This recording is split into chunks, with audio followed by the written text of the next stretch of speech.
আমার মানে ভাষা নাই বলার, আমি এখন কথা বলতে পারতেছি না। আপুর জন্য আমার এত খারাপ লাগে যে আমার আপন বোনের জন্য আমার এত খারাপ লাগবে না কেন। আপু, আমি চলচ্চিত্রে আসার পর থেকে আপার সাথে আমার একটা খুবই ভালো সম্পর্ক।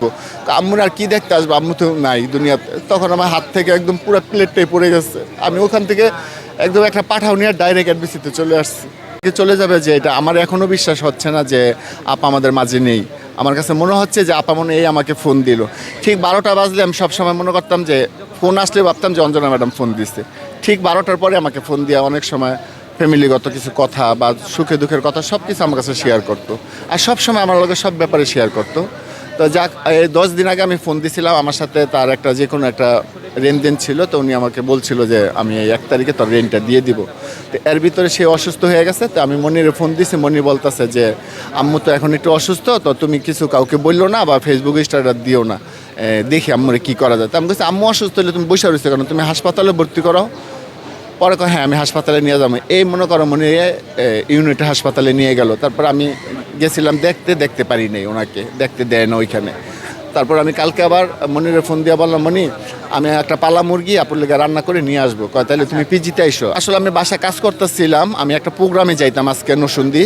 তো আমি প্রোগ্রামের জন্য কাপড় চোপড় গুছাইতে চাইছিলাম। তো যখন আমাকে একজন ফোন দিয়ে বললো, মনিরে আমি ফোন দিয়েছি, আমি বলছি মনি আমি হাসপাতাল আপুরে দেখতে আসবো, একটা মুরগি রান্না করছি, এটা নিয়ে আসবো। আপু আমাকে ডাইভিং চোখে দেখে নাই, আপুর ফ্যামিলি মেম্বার হিসাবে ছিলাম। আপুর ছেলের মতন আমাকে খুব আদর স্নেহ করতেন। আসলে আপুর স্মৃতি হিসাবে কোনটা থেকে কোনটা শুরু করব আমি বলে বুঝাতে পারবো না। আপুর এত ভালোবাসা পাইছি আমি 8 বছরে।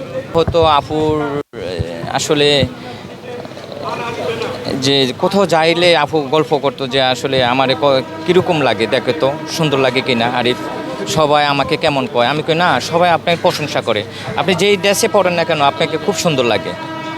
আপু সবসময় বলতেন যে আমার সাজাটা কেমন হয়েছে বা আমাকে কেমন লাগতো, গাড়ির মধ্যে প্রায় শেয়ার করে। সুস্থ হওয়ার আগে আমার সাথে কথা হয়েছিল 18 তারিখ বছর।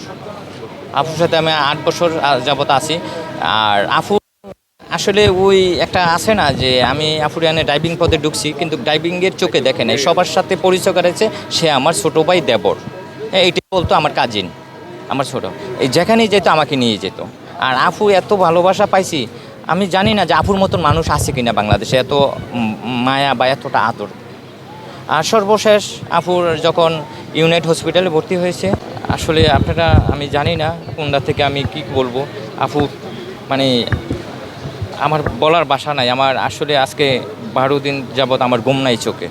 আপুর সর্বশেষ মানে সারাক্ষণ আপুর সাথেই ছিলাম আমি, দুঃখে পাশে, এই ডক্টরের সাথে।